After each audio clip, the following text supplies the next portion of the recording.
For God so loved the world that he gave his only Son, John 3:16. Gather round, I have a story to tell of one who reached inside himself, took a handful of love like a pile of stardust and said, "This is for you. It is all you will ever need. There is enough here to change the whole world. Take it." Many laughed at him, mocked him, and ignored the invitation. But some dared to take it, and those who did noticed something about this love. They found they could do what the gift giver could do. They could stand with the lost, welcome the traveler, eat with the hungry. They found themselves doing what the man first did to them, give something of themselves to others. They became like the man, offering themselves, and as they offered themselves, others took the invitation, and many still do. And many still trust it is enough to change the whole world.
O God, today we remember the love and sacrifice of Jesus and contemplate what it means to have faith in the midst of suffering, loss, and injustice.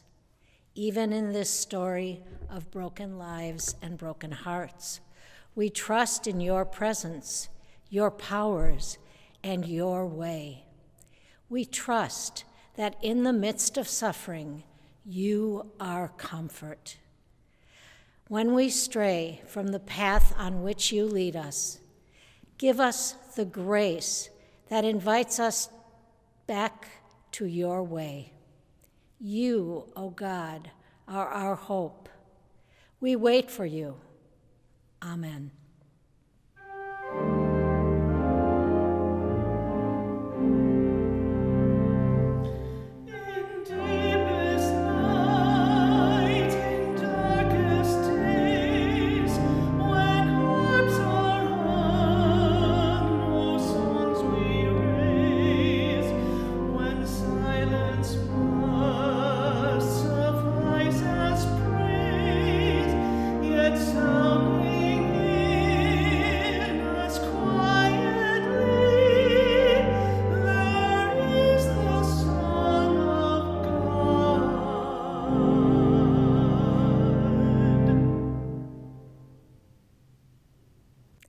A reading from Isaiah chapter 9. But there will be no gloom for those who are in anguish. In the former time, he brought into contempt the land of Zebulun and the land of Naphtali. But in the latter time, he will make glorious the way of the sea, the land beyond the Jordan, Galilee of the nations. The people who walked in darkness have seen a great light. Those who lived in a land of deep darkness, on them light has shined. You have multiplied the nation. You have increased its joy. They rejoice before you, as with the joy at the harvest, as people exult when dividing plunder. For the yoke of their burden and the bar across their shoulders, the rod of their oppressor, you have broken as on the day of Midian. And from Isaiah 53, he was despised and rejected by men, a man of sorrow and acquainted with grief. And as one from whom men hide their faces, he was despised, and we esteemed him not. Surely he has borne our griefs and carried our sorrows, yet we esteemed him stricken, smitten by God, and afflicted. But he was pierced for our transgressions, he was crushed for our iniquities. Upon him was the chastisement that brought us peace, and with his wounds we are healed. All we, like sheep, have gone astray.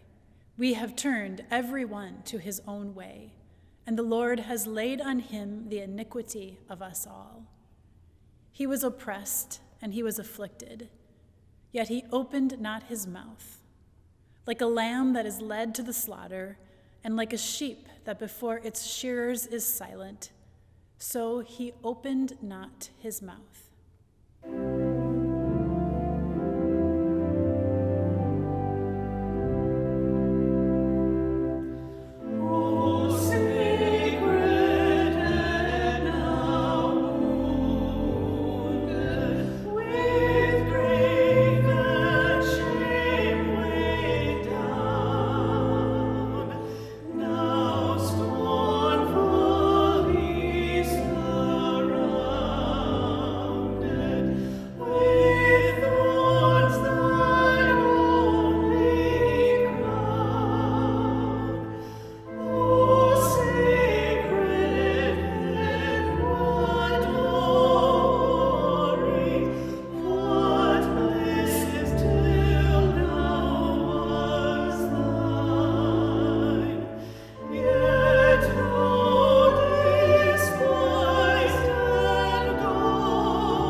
This is a reading from John chapter 18. After Jesus had spoken these words, he went out with his disciples across the Kidron Valley to a place where there was a garden, which he and his disciples entered. Now Judas, who betrayed him, also knew the place because Jesus often met there with his disciples. So Judas brought a detachment of soldiers together with police from the chief priests and the Pharisees, and they came there with lanterns and torches and weapons. Then Jesus, knowing all that was to happen to him, came forward and asked them, "Whom are you looking for?" They answered, "Jesus of Nazareth." Jesus replied, "I am he." So the soldiers, their officer, and the Jewish police arrested Jesus and bound him. A reading from John 19. Pilate took Jesus and had him flogged. And the soldiers wove a crown of thorns and put it on his head. And they dressed him in a purple robe. They kept coming up to him, saying, "Hail, King of the Jews," and striking him on the face. Pilate went out again and said to them, "Look, I am bringing him out to you to let you know that I find no case against him." So Jesus came out, wearing the crown of thorns and the purple robe. Pilate said to them, "Here is the man." When the chief priests and the police saw him, they shouted, "Crucify him! Crucify him!" Pilate said to them, "Take him yourselves and crucify him. I find no case against him." Then he handed him over to them to be crucified. So they took Jesus, and carrying the cross by himself, he went out to what is called the place of the skull, which in Hebrew is called Golgotha. There they crucified him, and with him 2 others, one on either side, with Jesus between them. Pilate also had an inscription written on and put on the cross. It read, "Jesus of Nazareth, the King of the Jews."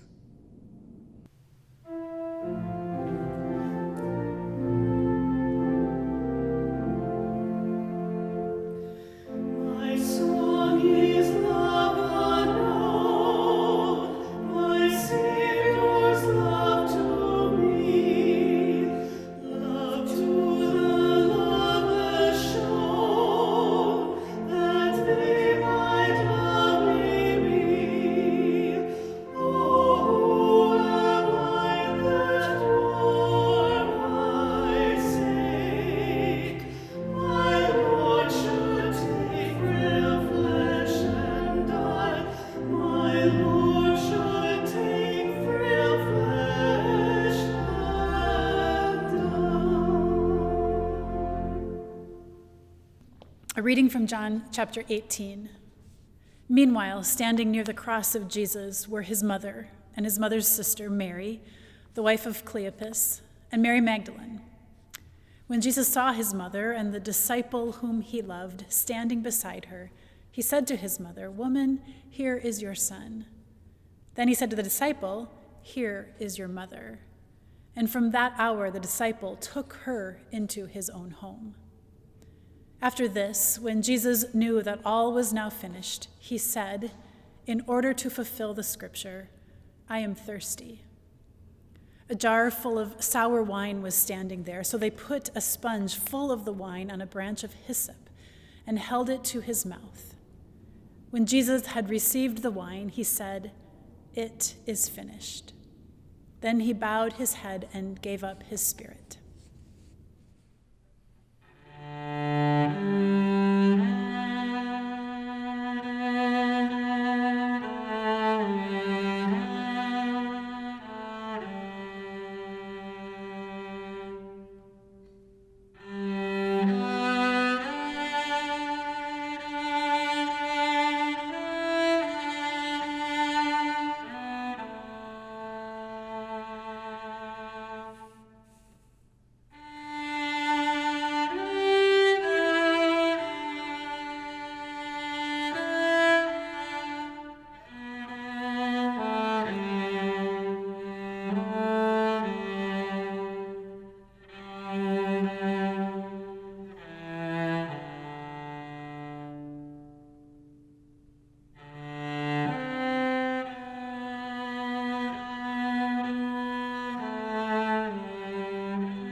Tonight we hear the story of Jesus' tremendous suffering, humiliation, and death on the cross. Tonight we also name the reality of the suffering, oppression, and death that we have experienced in the past year. We hold our present-day human story of pain side by side with the story of the crucifixion of Jesus that has been told and retold for 2,000 years. And as we do so, we trust that Jesus has felt our pain, understands our suffering, and remains with us even into the depths of this human experience.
On January 30th, 2020, the World Health Organization declared COVID-19 a global health emergency. On March 11th, 2020, they declared COVID-19 a global pandemic. We could not have comprehended even 1 year ago the sacrifice, the loss, the pain we would face. March 11th, 2020, Director of the World Health Organization. In the past 2 weeks, the numbers of cases of COVID-19 outside China has increased 13-fold, and the number of affected countries has tripled. There are now more than 118,000 cases in 114 countries, and 4,291 people have lost their lives. Thousands more are fighting for their lives in hospitals. In the days and weeks ahead, we expect to see the number of cases, the number of deaths, and the number of affected countries climb even higher. The World Health Organization has been assessing this outbreak around the clock, and we are deeply concerned both by the alarming levels of spread and severity and by the alarming levels of inaction. March 26th, 2020, from CBS News. The U.S. has more confirmed cases of coronavirus than any country in the world. There are now more than 85,000 cases in America and nearly 1,300 deaths. According to Johns Hopkins University, almost 3.3 million people filed for unemployment last week as the virus shuttered businesses and halted normal lives across large swaths of the country. The record-shattering number of claims was nearly 5 times larger than the previous weekly record set in 1982. April 26th, 2020, Minnesota Public Radio News. Death and case counts are expected to continue their upward climb. Sunday marked 6 consecutive days recording double-digit deaths. The age range of deaths from the disease is from 44 to 109, while age range of those hospitalized is much wider. A 4-week-old baby with COVID-19 remained hospitalized in Minnesota as of Saturday. April 2020. Theologian Walter Brueggemann writes, "The virus as a summons to faith," saying, "It is possible to trust that the God of the gospel is in, with, and under the crisis of the virus without imagining that God is the cause of it. As God often does, in hidden ways, God may be amid this crisis to do the hard work of checking arrogance and curbing hubris.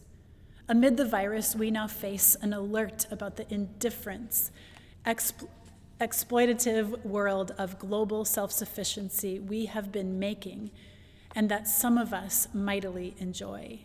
We see that our immense power is unable to fend off a threat that is, for the moment, beyond our explanation. we see that our great wealth is not able to assure us of security. June 7th, 2020, from the Star Tribune. Marnie Zhang, chairwoman of the St. Paul Board of Education, died Sunday of COVID-19. The first elected official in the state and one of the youngest Minnesotans to have been fatally stricken by the disease caused by the novel coronavirus.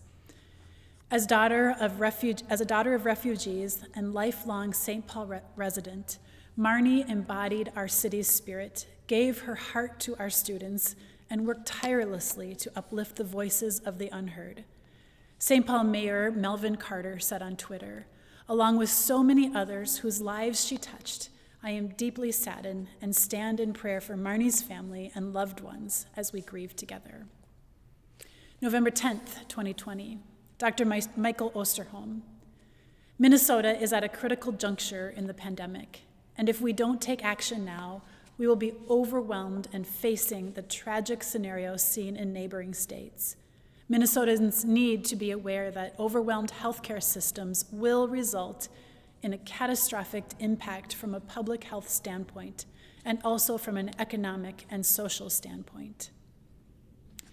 November 13th, 2020, from The Atlantic. The entire state of Iowa is now out of staffed beds. Eli Paransevich, an infectious disease doctor at the University of Iowa, told me, "Worse is coming. Hospitalizations lag behind cases by about 2 weeks. By Thanksgiving, today's soaring cases will be overwhelming. Hospitals that already cannot cope. The wave hasn't even crashed down on us yet," Paransevich said. "It keeps rising, and we're all running on fear. The healthcare system in Iowa is going to collapse, no question." November 18th, 2020, from the Mayo Clinic.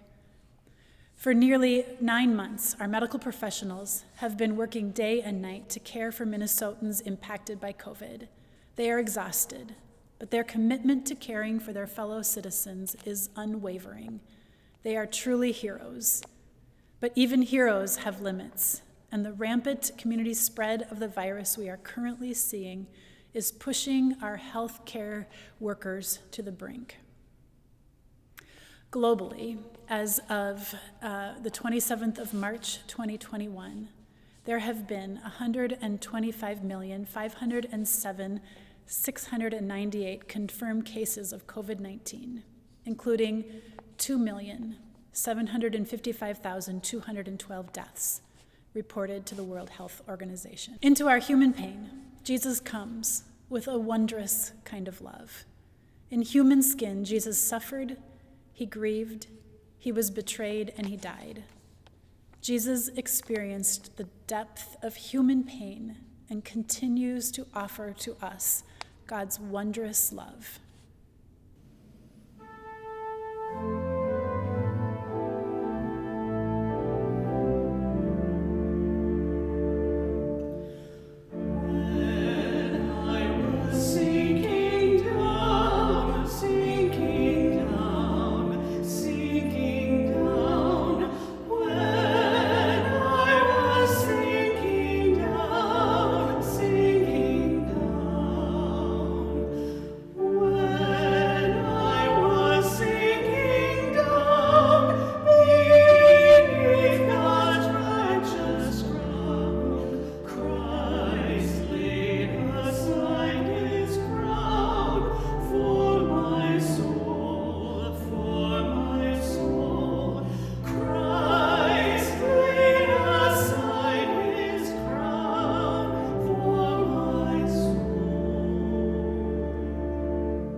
In the past year, we have seen our country, our state, our churches, and our families at ever-deepening odds politically and ideologically.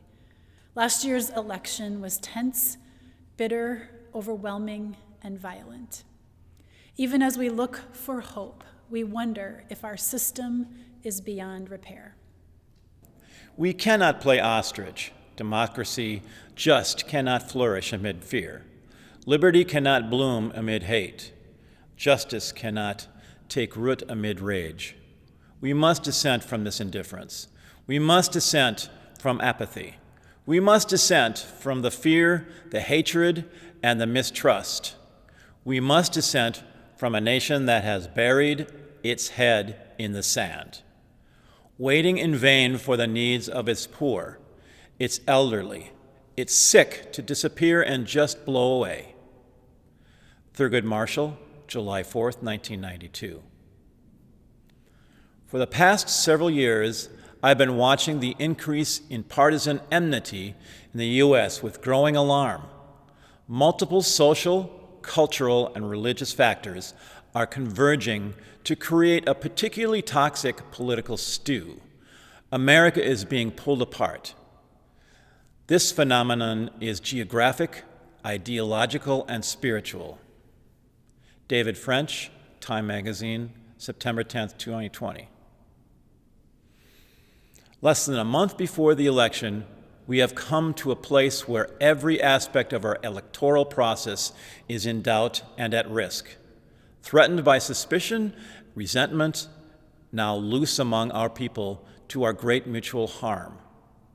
If the one civic exercise that gives legitimacy to our government defaults, we will, if we are honest, have to find a word other than democracy to describe whatever we will have become. Marilyn Robinson, October 9th, New York Times. While we are still awaiting the final results of this week's election, one thing has become clear. The divisions we have experienced in the United States in recent years are deep and real. They will be with us for a while. As Ronald Brownstein writes in The Atlantic, the clearest message of this week's complicated election results is that the trench is deepening between red and blue America. Christian Deed Johnson, November 6, 2020. In a Pew Research Center study conducted before the pandemic, Americans were more ideologically divided than any of the 19 other publics surveyed. Democrats and Republicans differ over mask wearing, contact tracing, how well public health officials are dealing with the crisis, whether to get a vaccine once one's available, and whether life will remain changed in a major way after the pandemic. What's unique about this moment, and particularly acute in America, is that these divisions have collapsed into a singular axis where we will find no toehold for common cause or collective national identity. Pew Research Center, November 13th, 2020. Soon after Trump ended his speech, violence broke out as a mob forced its way into the Capitol building. They broke down doors and shattered windows to enter, forcing Congress to adjourn and take shelter. Smaller demonstrations began around the country. The Washington Post, January 6, 2021. January 6th, the day of. Epiphany 2021 is forever marked as the day of our capital was breached by an angry and violent mob, the day our country was betrayed by threats to human life and the institutions of democracy. No one could close their eyes to the horror. And, from a majority leader Mitch McConnell to Speaker Nancy Pelosi, leaders across the political spectrum spoke to condemn what they saw. But not just our national leaders were riveted by the day's events. The whole global family watched. Archbishop Musa Philibus from our companion synod in Nigeria called me with the first hour of the riot, unable to believe what he was seeing. Epiphany 2021.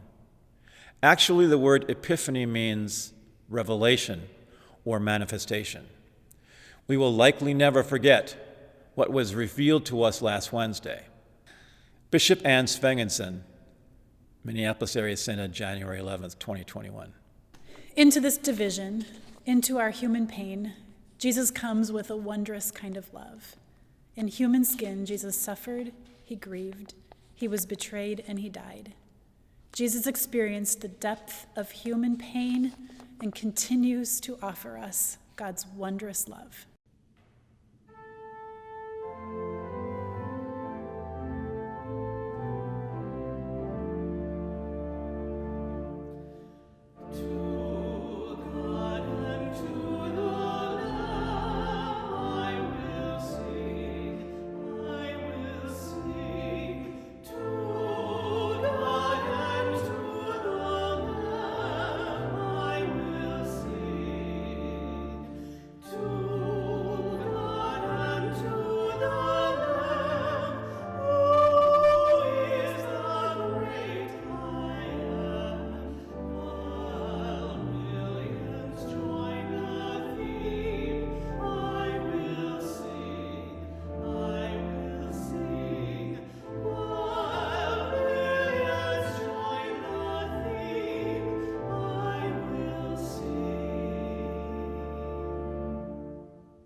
In 2020, many white Minnesotans woke up to a second pandemic, that of systemic racism in our city. As we learn, as we advocate, and as we seek to make things right, we confess that we cannot comprehend what our Black and brown neighbors have suffered. I can't breathe. George Floyd, May 25th, 2020. We have been informed that the man killed by Minneapolis police was named George Floyd. Attorney Ben Crump, May 26, 2020. I know there is currently a deficit of hope in our city, and I know our department has contributed to that deficit as a whole. Minneapolis Police Chief Madaria Arradondo, May 28, 2020. What's it going to take to get people to listen? They say don't incite violence, but no one is listening. What does it take to get them to listen? I mean, do we have to take this to the suburbs, to the Capitol? What's it going to take to get them to listen? We can't keep burning stuff down. Minneapolis activist Con Johnson, May 29, 2020. Let my building burn.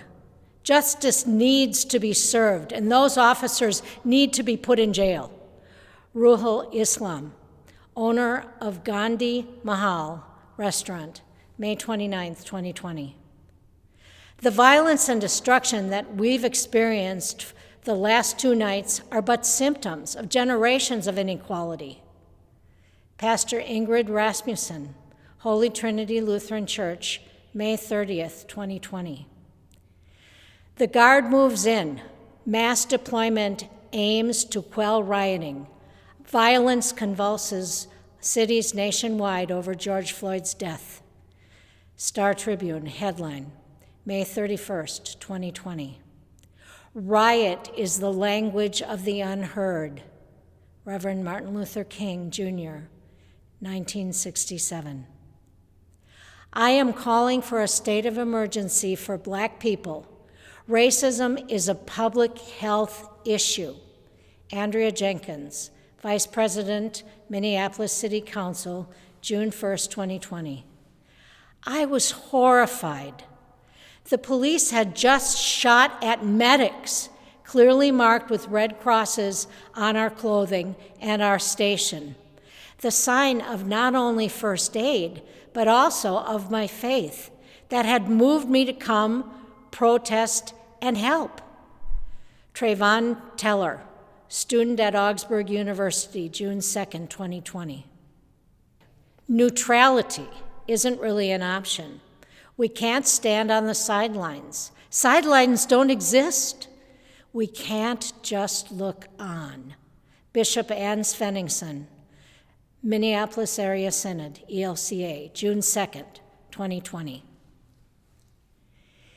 If I fully focused on what was happening through a scriptural perspective and didn't provide opportunities for people to take that and actually put on shoes, and buckle up and get out in the community and put that to work and actually implement that, I would be doing a disservice to the community.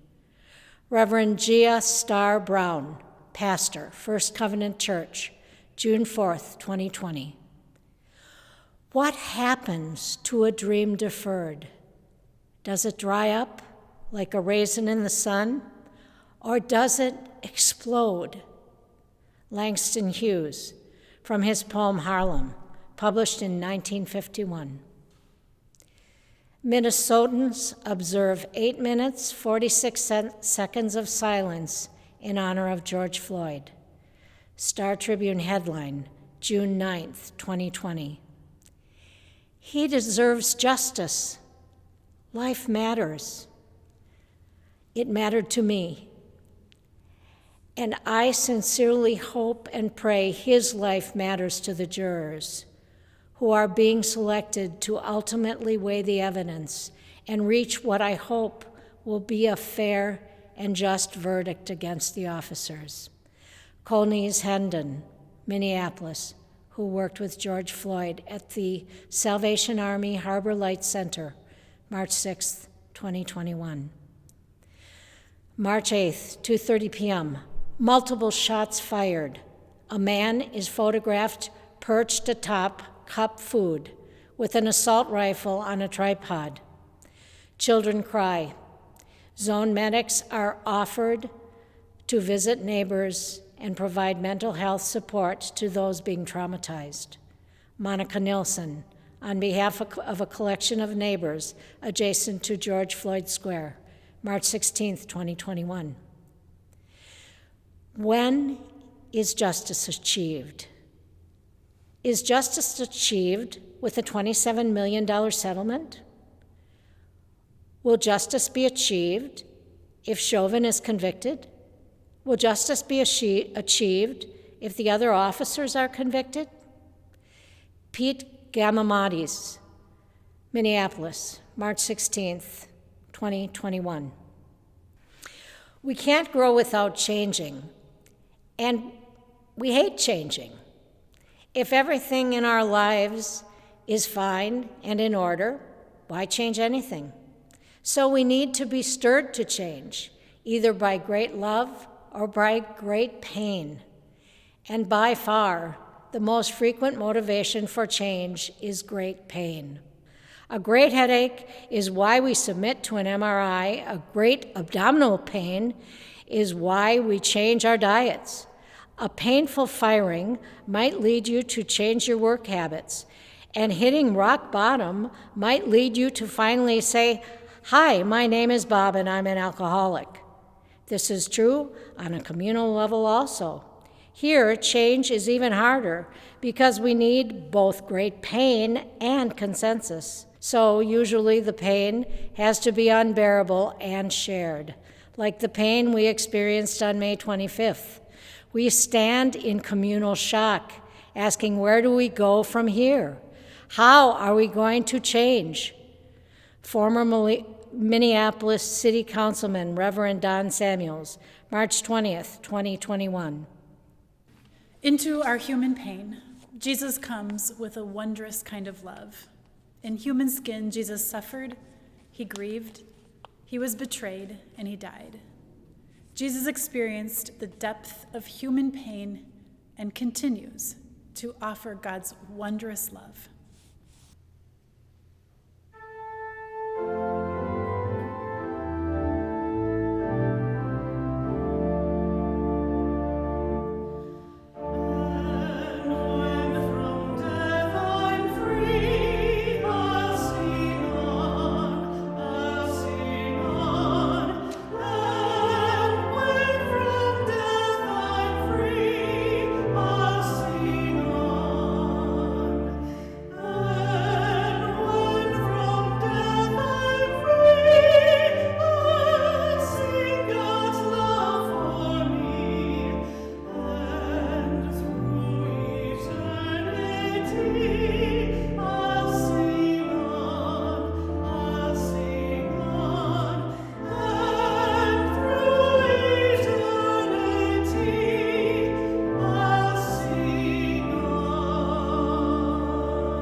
Psalm 22.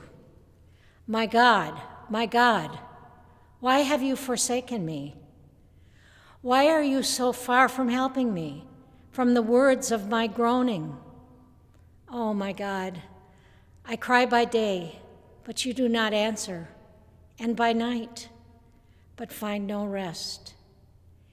Yet you are holy, enthroned on the praises of Israel.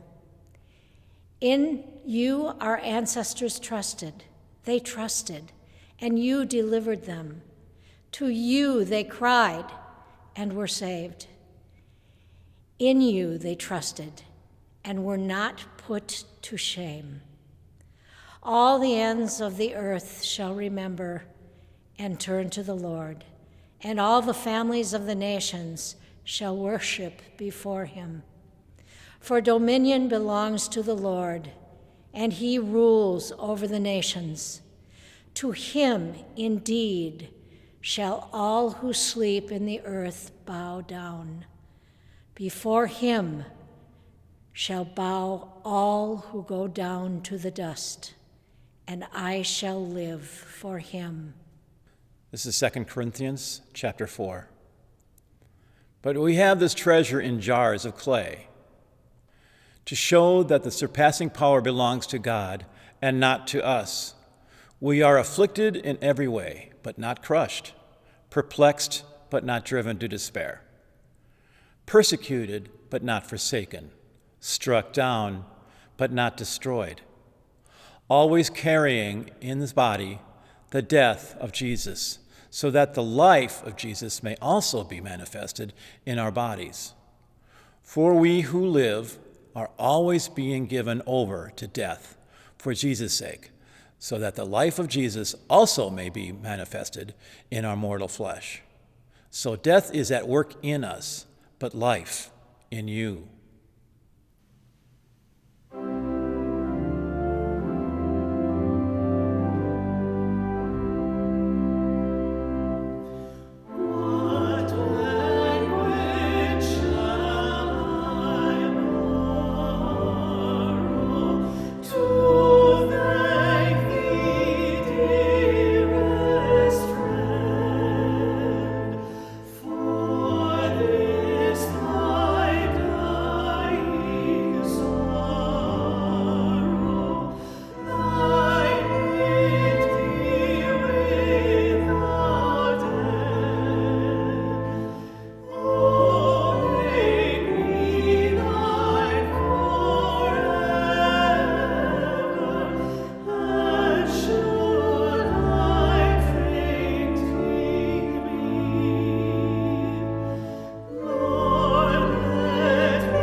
Let us pray.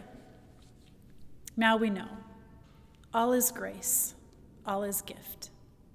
You give us all good things, life and love, daily bread and water that quenches our thirst, friends and faith. Most of all, in your Son Jesus, you meet us with a love that will never let us go.